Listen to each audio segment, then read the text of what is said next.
Hey there, welcome back to Work Life Harmony. I am Megan Sumrell, and today we are going to be kicking off a two-parter. So this week, I want to start the conversation around spring cleaning. All right, now don't worry. I am not going to sit here and tell you all the 8,000 things that you should clean, how you should clean, what products to use, or anything like that.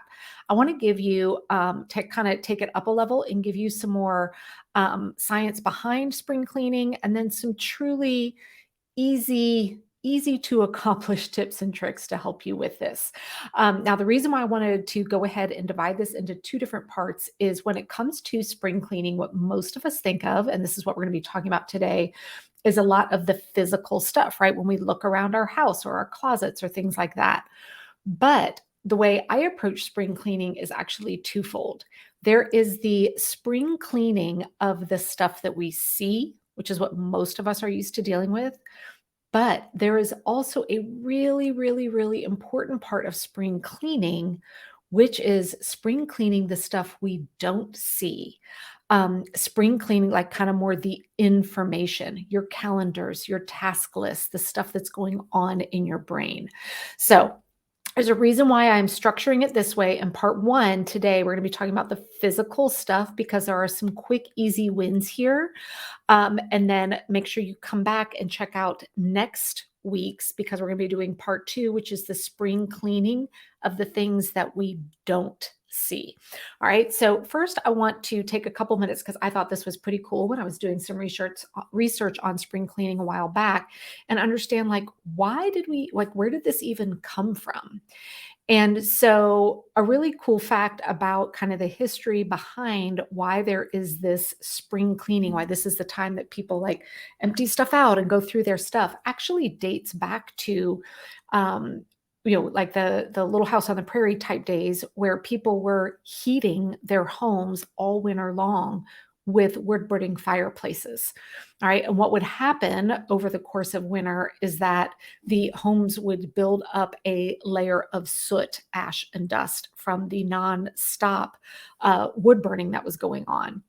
So once the temperature changed enough that the homes were no longer needing to be heated by nonstop fire, this was the opportunity then for people to traditionally go and do a deep scrub of their home to get rid of the layers of ash and soot that had built up. So that's just your little fun history fact for the day.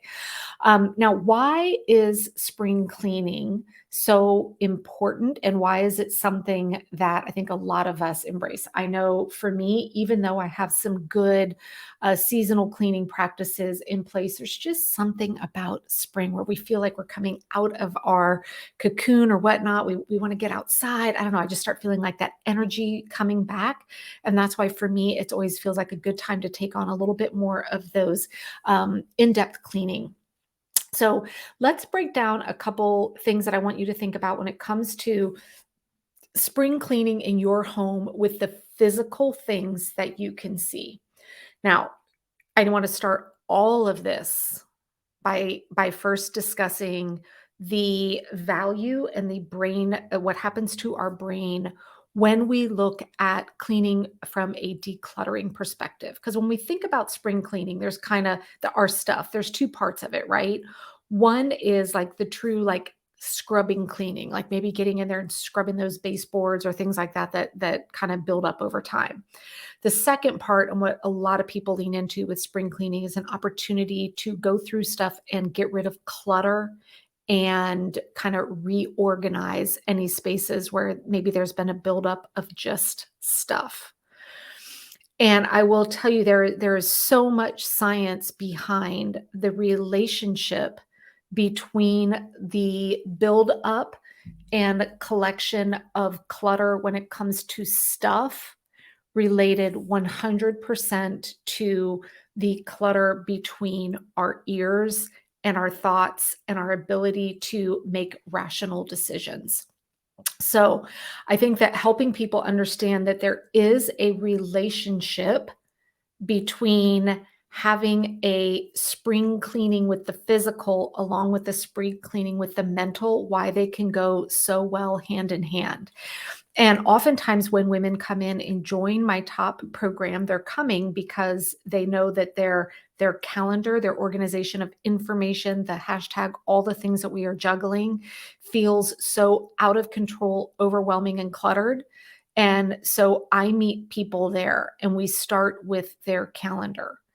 But then what I always see happen is once the calendar starts getting under control and we start clearing up that overwhelming clutter, I see all these people instantly start looking around at their physical space and going, oh my gosh, I'm ready to tackle that.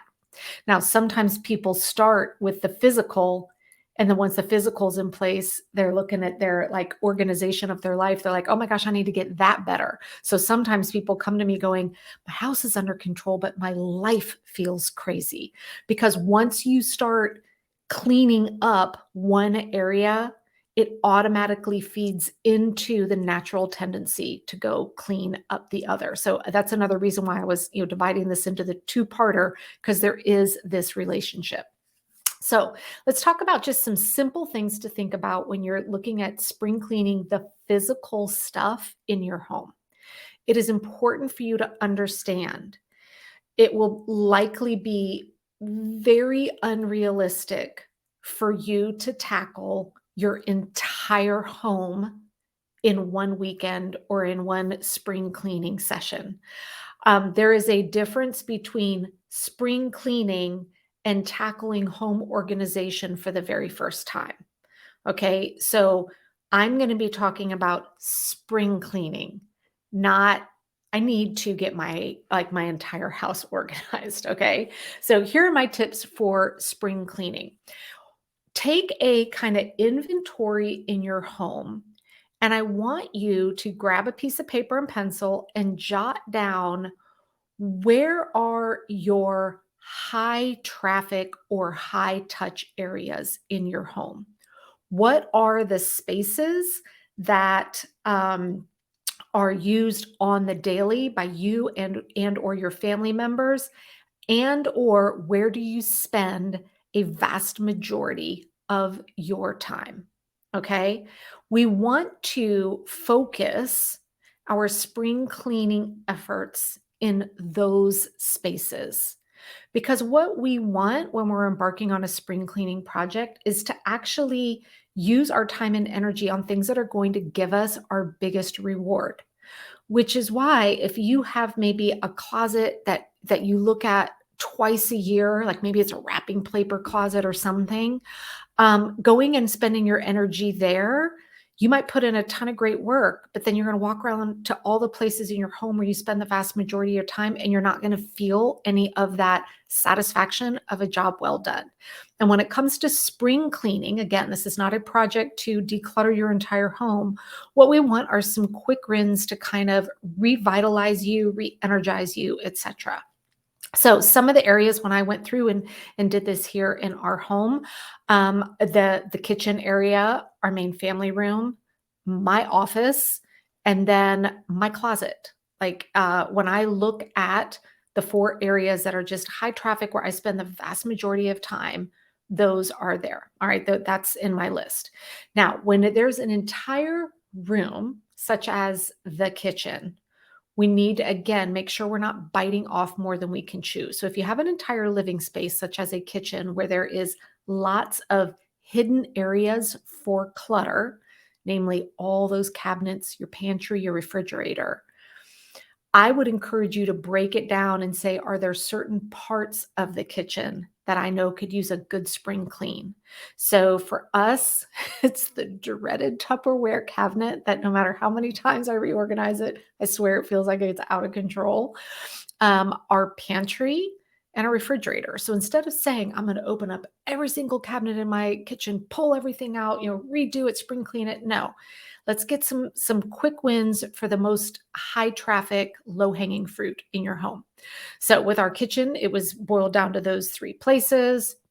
With our family room, there isn't really closets or cabinets, but it's an area where, we spend a lot of time. We have a dog who brings a lot of dirt into the house. So from a spring cleaning in that room, it's more the, hey, let's take all the cushions off the sofa and vacuum in there. Let's pull the furniture away from the wall to really get under it and the baseboards and all that kind of thing. So it can look different from space to space.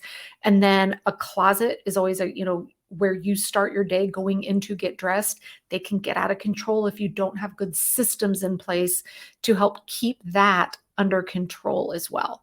So once you've got your very specific list of the things that you would like to spend your spring cleaning effort in there, and you may need to help other family members. So going in and looking at my daughter's dresser and closet is on the list as well. Now, the next step is to actually get your plan in place, right? This is why I always say we don't operate from a task list, because a task list is not a plan. So now that I have the list of the areas that I want to make sure I spend time over this month here in the spring to really do that deeper level of cleaning, now I need to get the plan in place. So for each one of the items on your list, I want you to allocate a specific amount of time that you are willing to spend doing it. All right. And it will range, right? Like the Tupperware cabinet is one of those things I know I could just knock it out in 10 minutes, right? Versus going through maybe the whole pantry clean out might need an hour. If you're helping, children with a closet, that might be an hour or two event. So whatever the different spaces are, go ahead and jot down how much time you're willing to spend on it. Notice I said willing to spend and not how long does it take, because spring cleaning is one of those things where all of a sudden we can start to lose focus and get out of control, right? We start cleaning in one area, then we notice something else, and suddenly we're over there, and now we're in this drawer, and now we're in that cabinet, and now we're in that room. So what we want to do instead is say, how much time am I willing to spend on this one thing? And I'm just going to take it I'm going to do as good of a job as I can in that amount of time. Now, once we have those time spots in place, now our next step is to actually go look at our calendar and pick specific days for each one of these projects. All right. Now, you may be someone that would rather clear out, 4 or 5 hours on a Saturday and do it all. You might be someone that prefers to just say, you know what, I'm going to do, this one, I'm going to clean out the Tupperware cabinet on Tuesday. And then maybe on Friday, I'm going to spend 1 hour, doing spring cleaning in this space. So you may want to spread it out. You just may want to jump in and do it all at once. There's no wrong way. It's whatever works best for your habits and the realities of your life. All right. Now, a couple things to consider when you're doing this. As you are going through each one of these, ask yourself, does this have to be me? Are there other people that you live with that this load can be spread out across everybody? All right. So when I came up with the list of things that we needed to spring clean, and put estimates for how much time we're willing to spend on each one, we then are going to sit down as a family and decide who is doing what and when, so that we all have a clear understanding of how we're all pitching in to the spring cleaning. Now, a couple things that I will also want to make sure that you think about when you're planning this. Always complete one space before starting another. For instance, don't do half of your Tupperware cabinet, stop, and then start going into the pantry. Because what's likely going to happen is you're going to end up with a bigger mess than what you started with. And you're going to have 5 spaces that are halfway spring cleaned instead of one space fully done before you're moving on to the next. That is the easiest way to start spiraling out of control with spending more time than what you wanted to and getting pulled in multiple directions. So as you set forth on your spring cleaning, again, complete one full little area at a time before you start the next one. There's nothing more satisfying than, even though I might see I have 5 more spring cleaning projects to do, but when I open up, let's say, the pantry and I see it's all cleaned out and organized, that feels really good. And so this is why, again, we want to focus our efforts on the high traffic, most used spaces in our home to tackle for just that kind of in and out spring cleaning efforts. Now, if you are doing a spring cleaning effort that is an effort of stuff and not cleaning, right? Like I talked about with our family room, that's more of a deep clean.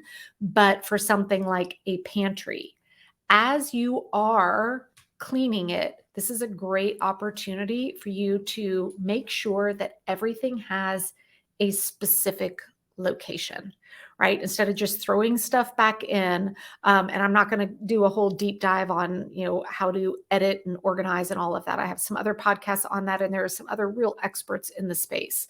But anytime you are taking a spring cleaning, I mean, a closet is another great example. Instead of maybe just rehanging and reorganizing, take the time to go through and actually do some editing, do some thinning, maybe pull some stuff out that you no longer need. Use this as an opportunity to reorganize something in a way that works better for your brain than it currently is. So here is what I would love for you to come find me over on Instagram and share with me, what is the number one thing on your spring cleaning list? The number one thing on my list is actually my closet. It is one that do have systems and processes for keeping it organized, but there's a lot of shelves in there. And so that's an area that can gather dust that I know will give me a huge win to see that all nicely shining and smelling nice and clean. So that's actually the first thing on my list for our kind of family spring cleaning project. And if you are brand new to thinking about how we clean, organize, and maintain our information, which is what I'm going to be tackling next week. It's actually going to be spring cleaning your calendar and task list next week. If you're brand new to that idea, I would encourage you between now and then to go check out a free training I have. You can go to megansumrell.com/free training and sign up, because it's going to touch on a couple of fundamental kind of same thing to say. So some foundations on how we think about planning and managing and organizing our time and information that are going to tie really well into our part 2 here next week when we tackle the spring cleaning, the stuff we can't see. All right. Happy spring cleaning, and I will see you back here next week.